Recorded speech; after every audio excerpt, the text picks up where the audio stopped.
और सबसे बड़ी खबर, आज अयोध्या के दौरे पर रहेंगे प्रधानमंत्री मोदी। अयोध्या में करेंगे रामलला के दर्शन, रोड शो करेंगे।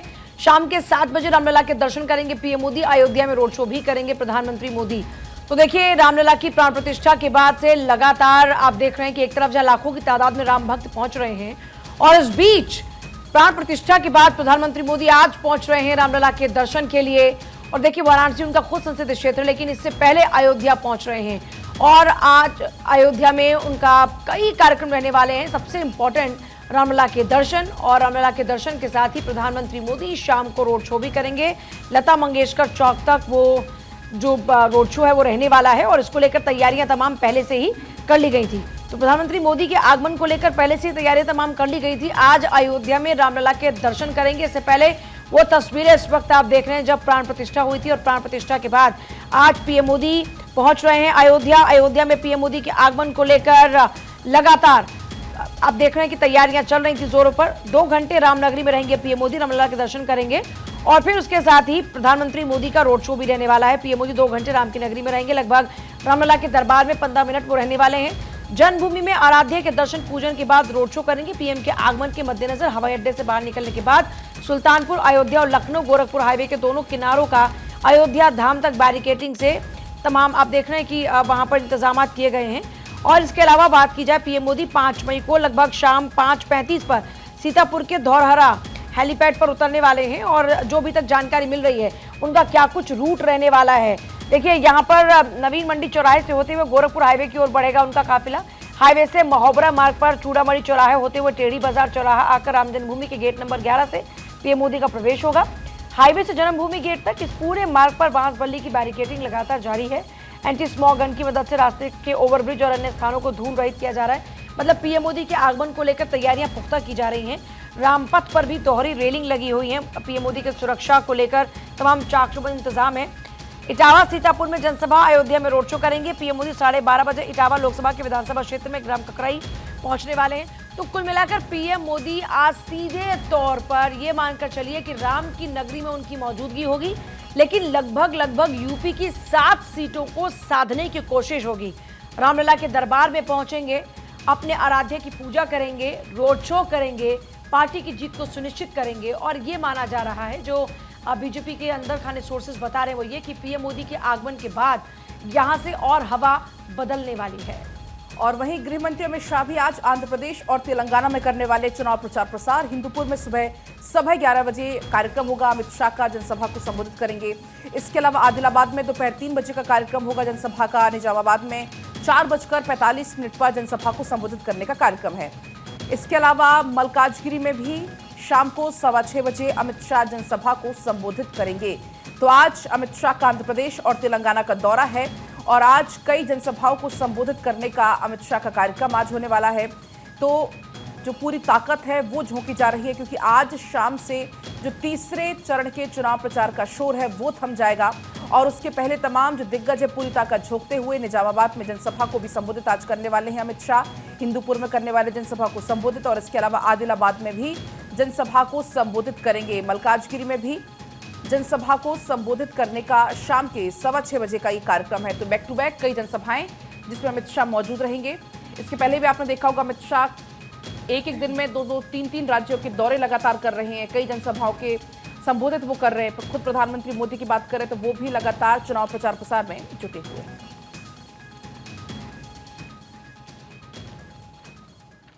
और चलिए अब अखबारों की शुरुआत करते, कौन सी बड़ी खबरें जो अखबारों में। बीते दिन आपने तस्वीरें देखी थी जब झारखंड के पलामू में पीएम नरेंद्र मोदी पहुंचे थे, और इस बीच कांग्रेस पर उन्होंने जमकर निशाना साधा है। पीएम की हुंकार, कांग्रेस पर प्रहार। कहा, जब आतंकी हमले करते थे तो पिछली सरकारें, आपको बताते चले कि लेटर भेजती थी। कांग्रेस के समय पाकिस्तान को लव लेटर लिखे जाते थे। आज पाकिस्तान बचाओ बचाओ चिल्ला रहा है। तो तमाम बड़ी बातों का जिक्र उन्होंने किया, और इसका जिक्र अखबारों में भी है।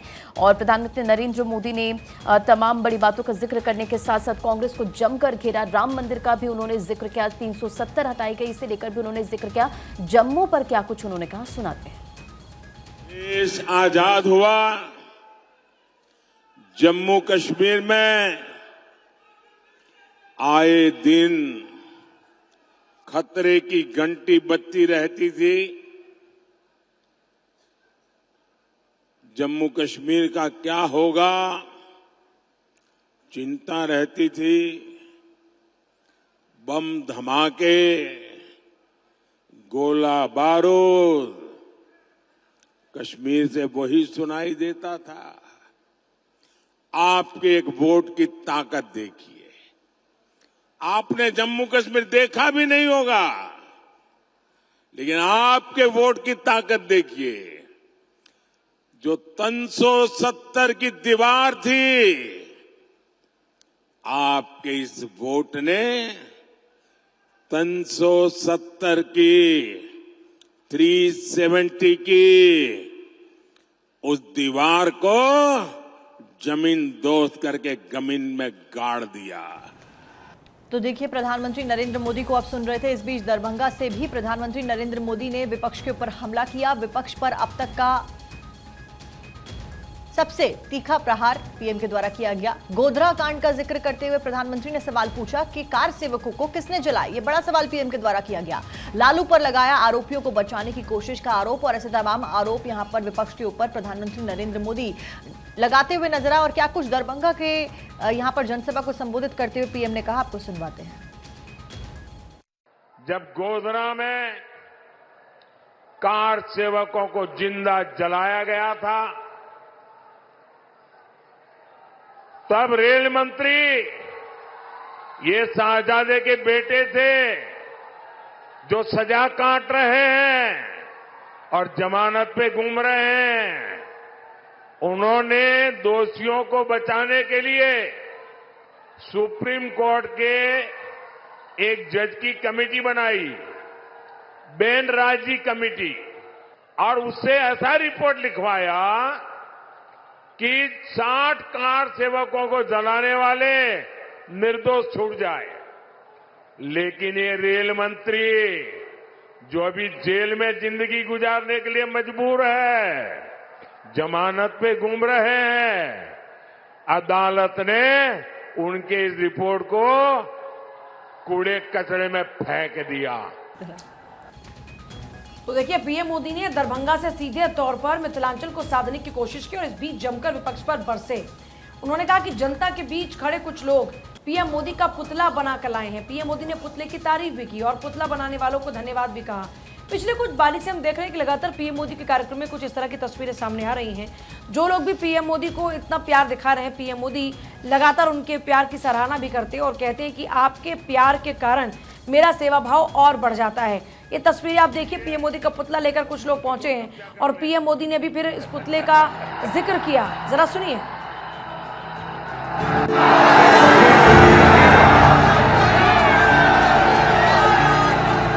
आप वो मोदी को कितना नचाओगे?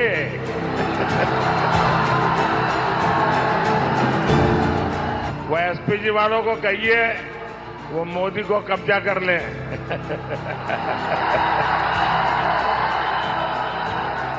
लेकिन बढ़िया बना के लाए हो आप। आपका बहुत बहुत धन्यवाद जी। तो प्रधानमंत्री मोदी को आपने यहां पर सुना। वहीं बिहार के दरभंगा से प्रधानमंत्री मोदी का राहुल और तेजस्वी पर भी तंज सामने आया। कहा कि दिल्ली में राहुल और पटना में तेजस्वी यादव शहजादे हैं। एक पूरे देश को तो दूसरा बिहार को समझता है अपना जागीर। तो लगातार प्रधानमंत्री मोदी कैसे राहुल गांधी को लेकर शहजादा कहते हैं और यही कुछ उन्होंने तेजस्वी यादव के लिए कहा कि एक पूरे देश को तो दूसरा बिहार को अपना जागीर समझता है। तो तेजस्वी यादव को और राहुल गांधी पर दोनों पर तंज कसते हुए प्रधानमंत्री मोदी यहां पर नजर आए। दरअसल कल पीएम मोदी दरभंगा पहुंचे थे, वहां पर उन्होंने जनसभा को संबोधित किया और कांग्रेस पर, विपक्ष पर जमकर निशाना साधते हुए वो नजर आए। न सिर्फ कांग्रेस पर बल्कि यहां पर आड़े हाथों लेते हुए तेजस्वी यादव को और राहुल गांधी को भी नजर आए। दोनों को शहजादा उनकी तरफ से बताया गया और कहा कि एक पूरे देश को तो दूसरा बिहार को अपना जागीर समझता है। बढ़ते खबरों में आगे, और अवध की 17 लोकसभा सीटों को साधने की कोशिश पीएम नरेंद्र मोदी की, और कानपुर में पीएम नरेंद्र मोदी ने रोड शो किया और इसे लेकर उत्साह भी दिखा। साक्षी बिल्कुल, और उत्साह देखने को मिला। उस रोड शो की तस्वीरें भी आप देख रहे हैं। कानपुर की ये तस्वीरें जहां पर प्रधानमंत्री नरेंद्र मोदी, बीजेपी राष्ट्रीय अध्यक्ष जेपी नड्डा और साथ साथ में योगी आदित्यनाथ आपको नजर आ रहे हैं। यहाँ पर गुरुद्वारे में उनके द्वारा मत्था टेका गया। साथ साथ में देखिए जनता यहाँ पर नजर आ रही है और योगी आदित्यनाथ और प्रधानमंत्री नरेंद्र मोदी नजर आ रहे हैं। साथ साथ में अपने प्रत्याशी के समर्थन में यहाँ पर जनता से आशीर्वाद लेते हुए नजर आए। साथ साथ में भगवान का भी आशीर्वाद उनके द्वारा लिया गया। कानपुर की ये तस्वीरें आप अपनी स्क्रीन पर देख रहे हैं, जहां पर ये भव्य रोड शो किया गया और प्रधानमंत्री नरेंद्र मोदी यहां पर इस रोड शो में नजर आ रहे हैं। और देखिए कानपुर दौरे को लेकर प्रधानमंत्री नरेंद्र मोदी ने ट्वीट भी किया, एक्स माध्यम पर पोस्ट किया। लोगों के उत्साह से मेरी ऊर्जा बढ़ी है, पीएम ने कहा, और कानपुर वासियों से मुझे बहुत प्यार मिला है। इस बात का जिक्र करते हुए और तस्वीरें साझा करते हुए प्रधानमंत्री नरेंद्र मोदी रोड शो के बाद में नजर आ रहे। देखिए वो पोस्ट भी आपकी स्क्रीन पर, जिसमें कानपुर के अपने परिवारजनों के अभूतपूर्व जोश और स्नेह से यहाँ पर भाव विभोर हूँ, पीएम मोदी के द्वारा लिखा गया। और ये तस्वीरें भी साझा की गई जिसमें जनता नजर आ रही है और किस तरीके से पीएम नरेंद्र मोदी यहाँ रोड शो करते हुए नजर आए, वो तस्वीरें यहाँ पर साझा की गई हैं और अपनी खुशी व्यक्त करते हुए नजर आए कि आज रोड शो में आप सभी से मिले। आप पर आशीर्वाद का भी जिक्र पीएम के द्वारा किया गया और वो पोस्ट फिलहाल आपकी स्क्रीन पर।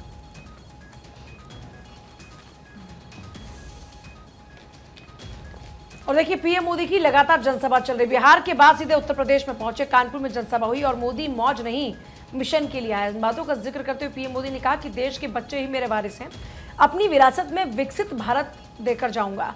देखिए परिवारवाद पर जब लगातार हमला बोल रहे हैं प्रधानमंत्री मोदी, तो बता रहे हैं देखिए दो तरीके से यहाँ पर जनता को साधने की कोशिश है, वोटर्स को साधने की कोशिश। पहला ये कि मेरी फैमिली कौन है, मेरा परिवार कौन है, मेरी फैमिली मेरा परिवार है ये आम जनता।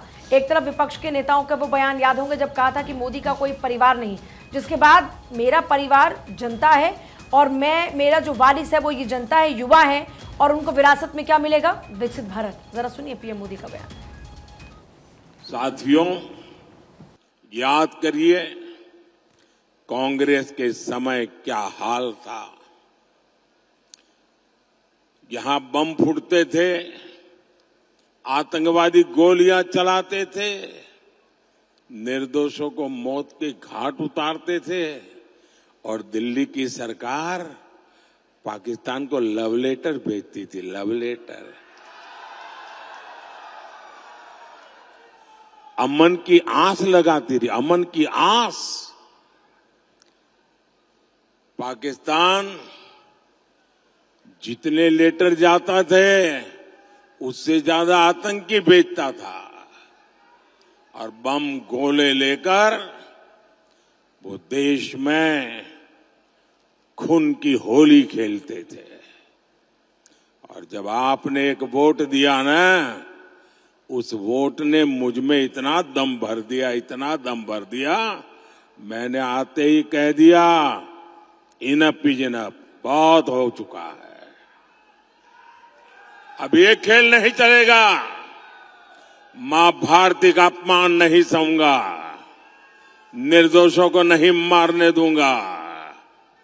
आज नया भारत डोजियर नहीं भी देता, ये नया भारत है घर में घुसकर मारता है। सर्जिकल स्ट्राइक, एयर स्ट्राइक के तमाचे ने पाकिस्तान को हिलाकर रख दिया था।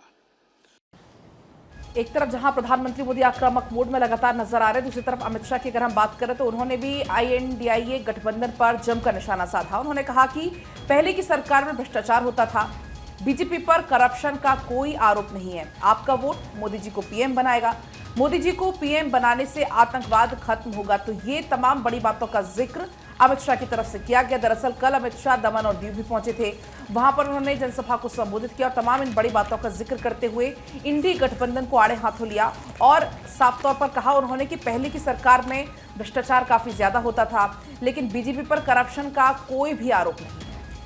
ओबीसी आरक्षण में मुस्लिम कोटा दे रहा इंडिया, अमित शाह के इसी स्टेटमेंट के साथ अखबार में भी गुजरात के दौरे का जिक्र है। दरअसल गुजरात के बोडेली में अमित शाह ने हुंकार भरी, कहा नरेंद्र मोदी ने राम मंदिर का सपना साकार किया। करोड़ों गरीबों का जीवन सुधारा, 10 करोड़ लोगों को गैस कनेक्शन दिया, तो तमाम बड़ी बातों का जिक्र केंद्रीय गृह मंत्री अमित शाह ने गुजरात के दौरे पे जब वो पहुंचे थे, चुनावी हुंकार भर रहे थे, तब उन्होंने कहा। केंद्रीय गृह मंत्री अमित शाह ने विपक्षी इंडी गठबंधन पर कुछ राज्यों में दलितों, आदिवासी और पिछड़े वर्गों के लिए निर्धारित आरक्षण में मुसलमानों को कोटा देने का आरोप लगाया। और शाह ने आदिवासी बहुल छोटा उदयपुर जिले के बोडेली शहर में एक जनसभा को संबोधित कर रहे थे और इस दौरान उन्होंने तमाम बड़ी बातों का जिक्र किया। देखिए, केंद्रीय गृह मंत्री ने वायनाड और रायबरेली लोकसभा सीट से चुनाव लड़ने को लेकर राहुल गांधी पर भी कटाक्ष किया। उन्होंने दावा किया कि कांग्रेस नेता की रायबरेली में बड़े अंतर से हार तय है और साथ ही साथ मोदी सरकार ने आतंकवाद को खत्म किया, इसका भी जिक्र उन्होंने किया है। प्रधानमंत्री नरेंद्र मोदी ने अपने 10 साल के शासनकाल में देश से आतंकवाद को खत्म कर दिया है। साथ ही साथ आदिवासी विरोधी है कांग्रेस, से ये आरोप भी अमित शाह ने कांग्रेस पर लगाया है। और इस बीच गृह मंत्री अमित शाह के डीप फेक वीडियो के मामले में अब तक की सबसे बड़ी कार्रवाई की गई, उससे जुड़ी खबर आपको बता रहे। दिल्ली पुलिस ने कांग्रेस से जुड़े 80 लोगों को फिलहाल हिरासत में लिया है। इसमें कांग्रेस, यूथ कांग्रेस, एनएसयूआई के कार्यकर्ता शामिल हैं, जिनसे पूछताछ लगातार जारी है। तो कुल मिलाकर काफी सारे लोग, 80 लोग बताया जा रहा है पुलिस ने, जो कि कांग्रेस से जुड़े हुए इस पूरे मामले में उनको गिरफ्तार किया, उनसे पूछताछ की जा रही है कि आखिरकार ये वीडियो किसने जारी किया और किस तरीके से इसको एडिट किया गया। और ऐसे तमाम सवालों के जवाब पुलिस ढूंढती हुई नजर आ रही है। गृह मंत्री अमित शाह का एक वीडियो रिलीज किया गया था, सोशल मीडिया पर यह वायरल होता हुआ नजर आया, जिसके बाद में जांच पड़ताल में पता चला कि ये डीप फेक के जरिए बनाया गया। फिलहाल 80 लोग हिरासत में। और देखिए, इस मामले में जहां लगातार आप देख रहे हैं एक्शन, वहीं दूसरी तरफ विपक्ष पर उत्तर प्रदेश के मुख्यमंत्री योगी आदित्यनाथ कर रहे हैं तीखा प्रहार। जिसे जिहाद से प्यार वो जाए पाकिस्तान। और जाहिर तौर पर आप देखिए, अगर बात करें मध्य प्रदेश, उत्तर प्रदेश, अलग अलग राज्यों में सीएम योगी आदित्यनाथ जा रहे हैं चुनाव प्रचार के लिए। इस बीच जब उत्तर प्रदेश में वो बोलते हुए नजर आते हैं तो साफ तौर पर तीखा प्रहार वो करते नजर आते हैं कि जिसे जिहाद से प्यार है वो पाकिस्तान जाए। इतना ही नहीं, गैंगस्टर्स, माफियाओं को लेकर, अपराधियों को लेकर विपक्ष को जमकर घेरते रहे, आरोप लगाते रहे कि इनके कार्यकाल में उनको संरक्षण मिलता था और हमारे कार्यकाल में उनकी सजा क्या है वो आपके सामने है। इसके अलावा अशोकनगर भी आपको बता दें, सीएम योगी पहुंचे। सीएम योगी ने वहां पर जनसभा को संबोधित किया और कहा कि देश में एक स्वर में गूंज रहा है, जो राम को लाए हैं हम उनको लाएंगे। तो सीएम योगी भी लगातार उत्तर प्रदेश की 80 सीटों का जिम्मा तो संभाल ही रहे हैं। इसके अलावा आसपास के राज्य भी उनके जिम्मेदारी में है। तो मध्य प्रदेश पहुंचे, वहां पर जनसभा को संबोधित किया और यहां पर बीजेपी प्रत्याशी के पक्ष में वोट की अपील करते हुए उन्होंने कहा कि देश में सिर्फ और सिर्फ फिलहाल एक स्वर गूंज रहा है कि जो राम को लाए हैं हम उनको लाएंगे।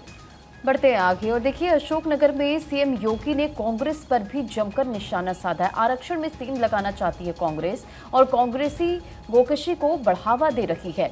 गौ रक्षा से समझौता नहीं करेगी, तो तमाम बड़ी बातों का जिक्र सीएम ने कहा कि भारत की धरती रामकृष्ण की धरती है, जिहाद की नहीं। कांग्रेस पर जमकर उन्होंने निशाना साधा, एक बारी सुनिए। एक तरफ मोदी जी कहते हैं कि गुलामी के अंशों को समाप्त करेंगे लेकिन विरासत का सम्मान करेंगे, और दूसरी तरफ कांग्रेस क्या कहती है अपने मैनिफेस्टो में, कहती है हम विरासत टैक्स लगाएंगे। विरासत टैक्स का मतलब, इन चीजों को तो आप भूल ही जाइए कि आगे कोई राम मंदिर की बात करेगा, कांग्रेस के समय में कृष्ण जन्मभूमि की बात करेगा, या महाराज भोज के मंदिर की बात करेगा, भोजराज के मंदिर की बात करेगा। ये सब की बात तो लोग कांग्रेस के समय तो भूल ही जाइए। वे बहन और भाइयों, ओबीसी के आरक्षण में सेंध लगाने का प्रयास होगा। ओबीसी के आरक्षण में सेंध लगाने का प्रयास होगा और अनुसूचित जाति के भी आरक्षण में सेंध लगाने का प्रयास होगा। कांग्रेस ने अपने मैनिफेस्टो में इस बात का उल्लेख कर दिया है और कांग्रेस की कर्नाटक की सरकार और इससे पहले आंध्र प्रदेश की सरकार ने वहां पर ओबीसी के आरक्षण में सेंध लगाई है। मुख्यमंत्री योगी आदित्यनाथ को अब कांग्रेस पार्टी पर हमलावर होते हुए नजर आ रहे थे, आप सुन रहे थे उनको। अखिलेश यादव पर भी सीएम योगी ने जमकर निशाना साधा। इस दौरान उन्होंने कहा कि अपराधी के घर जाते हैं अखिलेश यादव। सीएम योगी आदित्यनाथ ने कहा, उन्होंने कहा कि एक कुख्यात माफिया जो कि तमाम लोगों की हत्या का अपराधी था, उसकी मौत होती है। समाजवादी पार्टी के अध्यक्ष फातिहा पन्ने उसके घर पर जाते हैं। और क्या कुछ कहा और किस तरीके से कहा, आपको सुनवाते हैं। बाबूजी सरदेव कल्याण सिंह जी का पूरा जीवन प्रदेश के विकास के लिए समर्पित था, राम जन्मभूमि के लिए समर्पित था। उनकी मृत्यु हुई,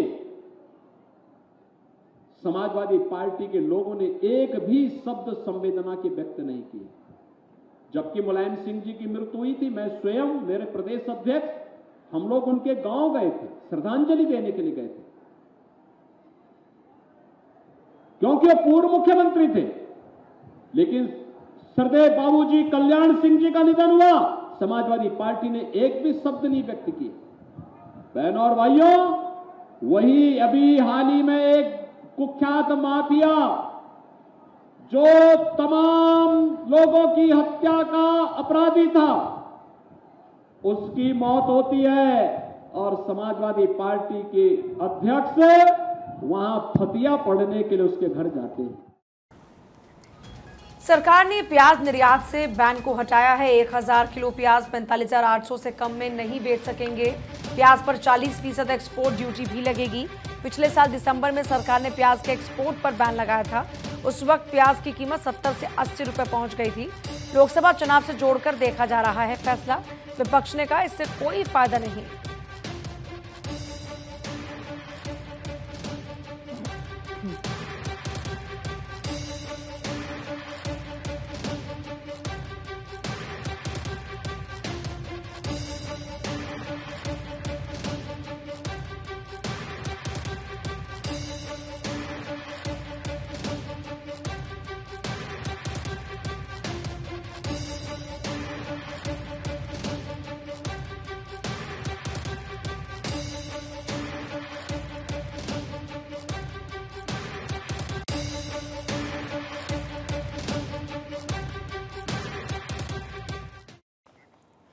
सेना के जवान और परिजनों ने सीआईडी टीम को पीटा। सेना के जवान से पूछताछ करने गई थी सीआईडी स्पेशल ब्रांच की टीम। बंधक बनाकर लाठी सरियों से हमला यहां पर किया गया। घटना भरतपुर जिले के भुसावर इलाके के गांव पथेना की बताई जा रही है। जवान विदेश में किसी से बात करता था और उसकी गतिविधियां संदिग्ध थी। जयपुर से टीम आरोपी जवान को पकड़ने के लिए उसके गांव पहुंची। जवान के परिजन और ग्रामीणों ने टीम को घेरकर लाठी सरियों से हमला कर दिया। ग्रामीणों ने गाड़ी को आग लगाने का भी इस दौरान प्रयास किया।